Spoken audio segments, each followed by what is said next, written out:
ang ating mga 18 ex-soldiers ay nagbanggit ng mga ilang mga katauhan na sa inyong pagsasalaysay, nakita ninyo, nakasama ninyo, nadalhan pa ng ibang mga maleta. Ang binabanggit ko pong episode na ito ay yung may kinalaman sa pagpunta rito ng binabanggit ninyo na mga ahente ng International Criminal Court or ICC. Sino po sa inyo ngayon na nakaharap sa amin ang merong personal na nalalaman tungkol doon sa pangyayaring yon na may kinalaman sa pagpunta ng ICC sa ating bansa? Pwedeng itaas po yung mga kamay.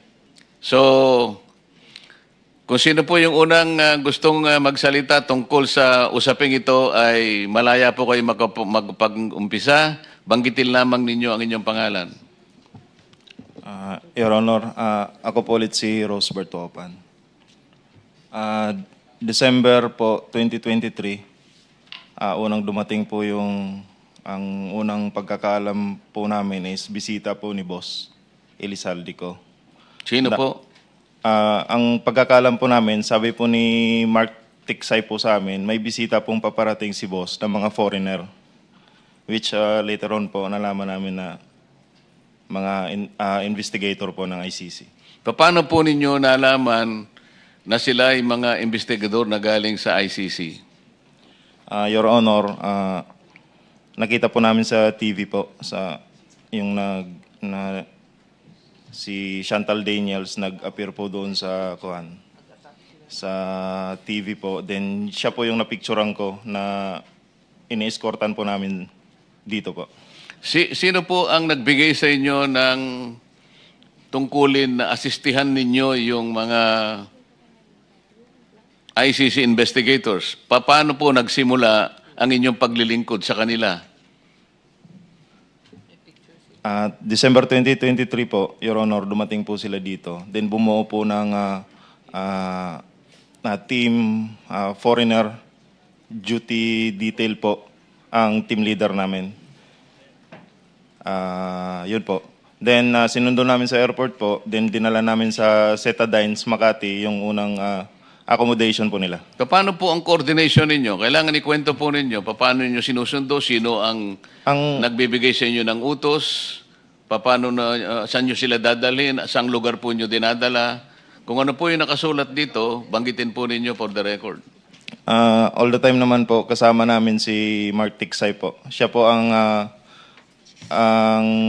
assistant po ng mga foreigner po.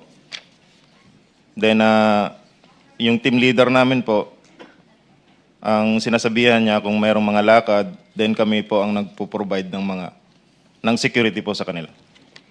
Sino pa pong mga katauhan ang involved dito sa pagdating ng tinatawag ninyong ICC operations? Ang unang maalala ko po na na-meet po nila ay si Senator Trillanes po sa Dusit Tani. Ang una po nilang na-meet na tao po dito pagdating nila Sino po yung sila? Yung ICC po, yung mga foreigner. Nung mag-meeting si dating Senador Trillanes, ka-meeting niya yung mga operators ng ICC, nakita niyo po sila? Yes, Your Honor, kasi nung paghatid namin doon sa closed door meeting po kasi yun sa Dusit Tani, si Senator Trillanes po yung sumalubong sa mga foreigner.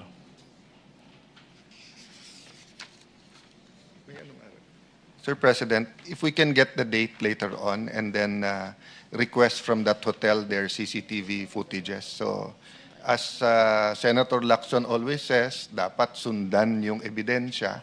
So, hindi ko na ulit-ulitin kasi baka makapaghanda yung iba eh. But take note lang ng staff natin, may binanggit silang detalye at kaya nating sundan sa ebidensya that will either prove or disprove yung sinasabi ng ating mga resource persons. Thank you, Mr. Chair.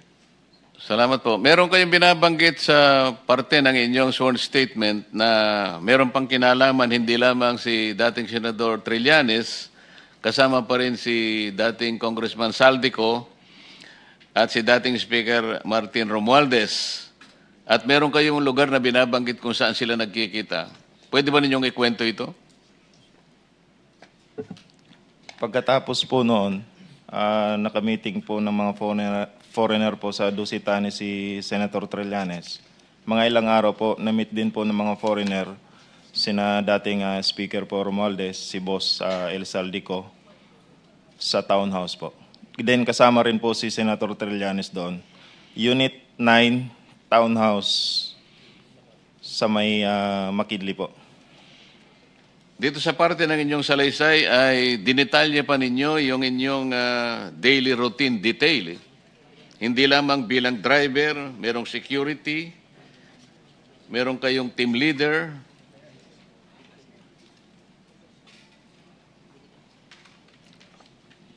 Masyadong detalyado ang pagkaka-explican nyo rito. Ibig sabihin talaga, may nakatutok na driver, team leader, security, para sa operators ng ICC. Napaka-importante nilang mga tao na dumating sa ating bansa.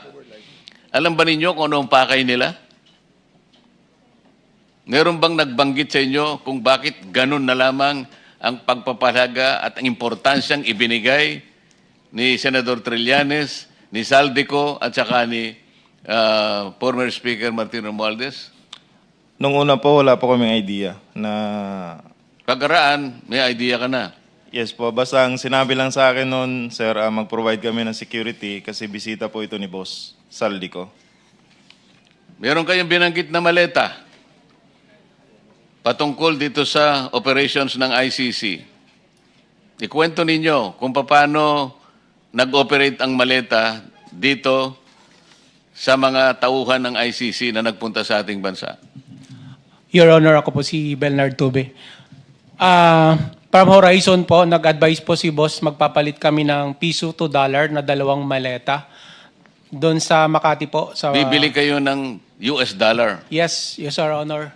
Dinala po namin ito sa Per Bank Makati, Salcedo Village po. Dalawang maleta worth of 50 to 60 M po ang laman. 50 to 60 million pesos ipapalit nyo sa US dollar. Yes, Anong po. bangko sa Makati? Per Bank po yung building, Your Honor, 146 sa Salcedo. Hindi siya bangko, sir. Parang money changer siya sa... Di ko ma-identify kung ano po yung room sa taas kasi marami po, isang beses lang po kami nag-deliver. So, hindi nyo alam kung bangko o money changer? Money changer po siya, sir. Kasi through contact po yung kailangan pumasok doon, sir. Kasi malaking halaga po yung pinapalit namin, sir. After nun, sir... Alam mo ba ang dahilan kung bakit hindi sila dumaan sa bangko at sa money changer na lang dumaan? Siguro, sir, sa laki din ng figure po, sir. Hindi lamang yun. Yung pinaka-importante. Bakit hindi sa bangko siya dumaan? At dumaan siya sa money changer? Para hindi po matrace, sir, na ganong Ayun. malaki. After that, sir, palit na namin ng piso to dollar. So, isang maleta na lang po yung kapalit. Binaba namin sa van. Then, Kanino nyo binigay? After po nun, sir, binalik namin sa Horizon. Ang narinig ko po, sir, ibibigay po to kay Speaker. Yun na po siguro yung ka-meeting nila Kong, Senator Trillanes po. Doon na po yung ano po. Kasi kung pinalit mo ng dollar, gagamitin ng hindi Pilipino, di ba? Kasi tayo, ang gamit natin, sarili nating pera. Tama ba yun? Yes, Sir Honor. Marami kayong mga litrato dito sa inyong pinagsamang salaysay. Sino ang kumuha sa inyo dito sa mga taong operators ng ICC na inyong pinatitibayan na talagang nagsidating dito at inyong inistima at dinala sa mga lugar na kung saan sila magpupulong at ang iba pa nga yata ay sinusundo pa ninyo ang mga taong kakausapin nila base dito sa pagkakaintindi ko sa inyong paglalahad dito. Tama ba? Yes, Your Honor. Ako po yung kumuha ng mga litrato, Your Honor. Yung mga taong kakausapin nila sa araw-araw base sa schedule na inyong inilahad dito sa inyong salaysay. Si Mark Tiksay po yung may contact, Your Honor, ng mga ka-meeting po nila. Pero nakikita ninyo kung sino yung mga taong sinusundo ninyo na kanilang kakausapin. Yes, Your Honor. ilan ang mga taong nakausap nila magsimula nung pumunta sila rito hanggang sila'y matapos ng operation at sila'y nakauwi? Nung unang dating po nila ng December 2023, Your Honor, 2 beses lang po yung activity na ginawa nila. Yung na-meet po nila si Sunny Trillanes, then yung pumunta po sila sa townhouse. Then bumalik po sila October 2024, Your Honor.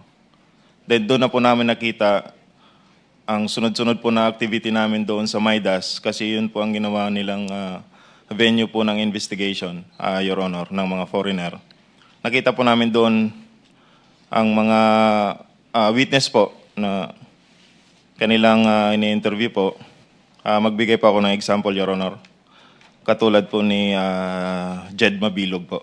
Ako po ang nagsundo sa lobby po ng Maidas, then inakyat po sa 10th floor kung saan nandun po ang mga foreigner po.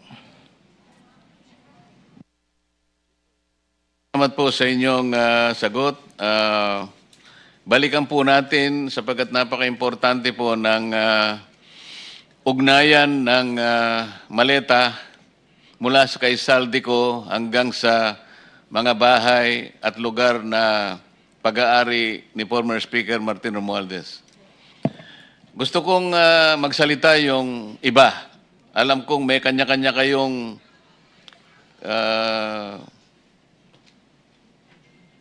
kasaysayan na sasabihin.